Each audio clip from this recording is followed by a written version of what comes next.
आप भी जरा बोलिए, आप तो सो गए। आप सोने दो, क्योंकि जब मुल्क जागता रहेगा वो सोते रहे तो ही अच्छा रहेगा। दोस्तों, इस वक्त संसद भवन के अंदर शीतकालीन सत्र चल रहा है, जिसमें तमाम नेता इस दौरान जो है आज और कल भी आपने देखा होगा कि वंदे मातरम को लेकर चर्चा चली, जिसमें प्रधानमंत्री नरेंद्र मोदी के जरिए वंदे मातरम पर यह कहा गया कि वंदे मातरम को नेहरू ने तोड़ मरोड़ दिया है, उसके खंड खंड कर दिए हैं, जिसके बाद प्रियंका गांधी गरजी।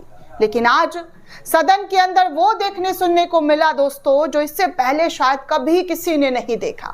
आज सदन के अंदर अमित शाह और कांग्रेस के अध्यक्ष मल्लिकार्जुन खड़गे एक दूसरे से टकरा गए। ऐसा टकराए कि वीडियो जो है इस वक्त खूब वायरल हो रही है और हर तरफ चर्चा हो रहा है कि देखिए जो है मल्लिकार्जुन खड़गे ने कैसे अमित शाह के सवालों के जवाबों का मुंहतोड़ जवाब दिया, जमकर उन्हें सुनाया और साथ में मुंह पर नारा तक लगा दिया गया। जी हाँ दोस्तों, ये सब कुछ पार्लियामेंट हाउस के अंदर हुआ है और क्या कुछ बहस के दौरान देखने सुनने को मिला है, ये सब कुछ आपको इस वीडियो में एक एक करके बताऊंगी कि कैसे वंदे मातरम का विरोध एक तरफ भारतीय जनता पार्टी के जरिए किया जा रहा है, तो वहीं इंडिया गठबंधन इस विरोध को सीधे तौर पर भाजपा और आरएसएस को लेकर सीधे तौर पर निशाना साधा जा रहा है कि कैसे देश में राष्ट्रीय गीतों को तोड़ने मड़ोड़ने की कोशिश की जा रही है। इनके पास राजनीति का कोई मुद्दा नहीं रहा है, जो 70-75 सालों से 60 सालों से चला आ रहा है उसको खत्म करने की कोशिश की जा रही है। ये सब कुछ विपक्ष के जरिए कहा जा रहा है। और कल प्रियंका गांधी ने भी जबरदस्त तरीके से प्रधानमंत्री नरेंद्र मोदी के दिए गए बयान, नेहरू को कोसने वाले बयानों की जमकर निंदा की थी और खूब फटकार लगाया था, खूब गरजी थी सदन के अंदर। और आज खड़गे अमित शाह के दिए गए बयानों पर भड़कते हुए नजर आए और नारा तक लगा दिया। वंदे मातरम के नारे से पूरा सदन जो है वो गूंजने लगा।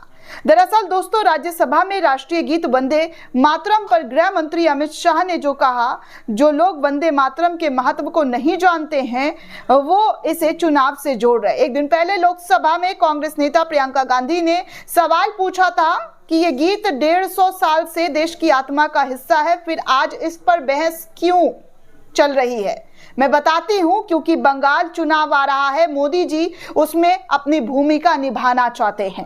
हालांकि शाह ने प्रियंका गांधी को जवाब जो है प्रियंका का नाम नहीं लिया और किसी भी तरीके से उनको नाम लेते हुए कुछ नहीं कहा। मैंने कहा था आपको पहली वीडियो में कि इस वक्त भारतीय जनता पार्टी के नेता पूरी तरीके से सन्न है कि वो प्रियंका गांधी के सवालों का जवाब कैसे दें, कैसे प्रियंका गांधी को जो है बोला जाए, कैसे उनके बयानों को काउंटर किया जाए। और आज वही देखने सुनने को मिला दोस्तों, अमित शाह प्रियंका गांधी का नाम तक नहीं ले पाए।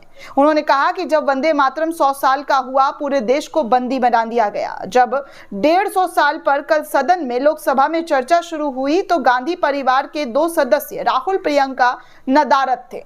वंदे मातरम का विरोध नेहरू से लेकर आज तक कांग्रेस के नेतृत्व के खून में रहा है। दरअसल राष्ट्रीय गीत वंदे मातरम के 1500 साल पूरे होने के मौके पर भारत सरकार की ओर से साल भर में का जो है कार्यक्रम आयोजित किया जा रहा है। 2 दिसंबर को लोकसभा स्पीकर ओम बिरला ने सभी दलों के प्रतिनिधियों की मीटिंग भी बुलाई थी। इसमें तय किया गया था कि वंदे मातरम को लेकर 8 दिसंबर को लोकसभा और 9 दिसंबर को राज्यसभा में चर्चा की जाएगी। कल जो है दोस्तों लोकसभा में चर्चा हुई थी और आज जो है राज्यसभा में चर्चा हो रही है, जिसमें वंदे मातरम के रचनाकार बंकिम बाबू बंगाल में पैदा हुए थे। इस बात का जिक्र जो है अमित शाह के जरिए किया जाना शुरू किया और कहा कि बंगाल में गीत की रचना हुई, आनंद मठ में सहमति हुआ, उसका बैकग्राउंड बंगाल से था। लेकिन यहाँ से बंगाल तक या देश तक सीमित नहीं रहा, दुनिया भर में जहां भी आजादी के दीवाने थे उन्होंने इसका गुणगान किया। जब सरहद पर एक जवान अपने प्राण त्यागता है तो उसकी जुबान में वंदे मातरम होता है। इस तरीके की बातें गृह मंत्री अमित शाह के जरिए आज राज्यसभा के पटल पर कही गई, जिसके बाद खड़गे ने इसका जवाब देते हुए कहा, नेता प्रतिपक्ष मल्लिकार्जुन खड़गे ने वंदे मातरम पर अपनी स्पीच देनी शुरू की और कहा कि वंदे मातरम का मैं नारा लगा रहा हूं। और उन्होंने जमकर वंदे मातरम का नारा लगाया। उन्होंने कहा कि गृह मंत्री के बोलने के बाद मुझे समय दिया, सभापति, इसके लिए मैं आपका आभारी हूं, धन्यवाद करता हूं। मैं सौभाग्यशाली हूं कि मैं 60 सालों से यही गाना गा रहा हूं। वंदे मातरम नहीं गाने वाले ने अभी शुरुआत की है। कांग्रेस की तरह से बंकिम जी के को जो है मैं नमन करता हूं। आजादी के आंदोलन में जिन लोगों ने बलिदान दिया था उनको भी मैं नमन करता हूं।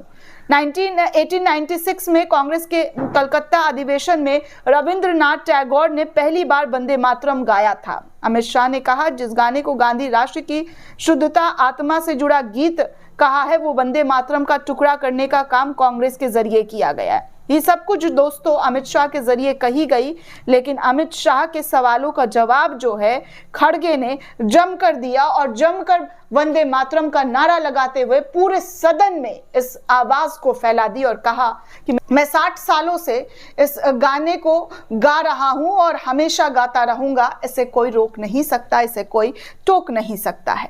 दोस्तों आपको बता दूं कि सरकार संसद में राष्ट्रीय गीत वंदे मातरम पर चर्चा इसलिए कराना चाहती है ताकि वो इसके 150 साल पूरा होने पर इसका ऐतिहासिक, सांस्कृतिक और राजनीतिक महत्व देश के सामने रख सके।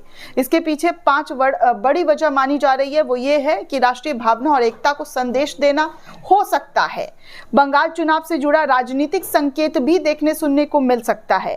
यह भी कहा जा रहा है कि 1937 में वंदे मातरम के हिस्से को हटाने की बहस को भी सामने रखने की कोशिश की जा सकती है। बंगाल विभाजन और स्वतंत्रता आंदोलन की याद दिलाना भी हो सकता है। विपक्ष के साथ टकराव से ध्यान हटाना भी, एसआईआर का जो मुद्दा चल रहा है उसको जो है किस तरीके से मुद्दे से हटा दिया जाए, इस पर जो है बहस करने की कोशिश की जा रही है।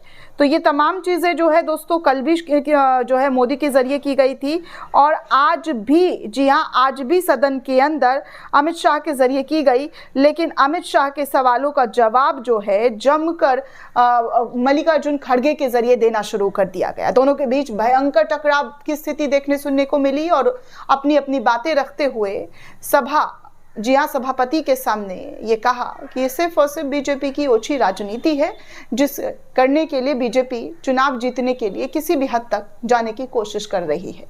दोस्तों इस पूरे रिपोर्ट को लेकर आप क्या सोचते हैं, आपकी क्या प्रतिक्रिया, हमें कमेंट करके जरूर बताइएगा। साथ ही साथ चैनल को ज्यादा से ज्यादा लाइक, शेयर और सब्सक्राइब करना बिल्कुल भी ना भूलें। शुक्रिया दोस्तों।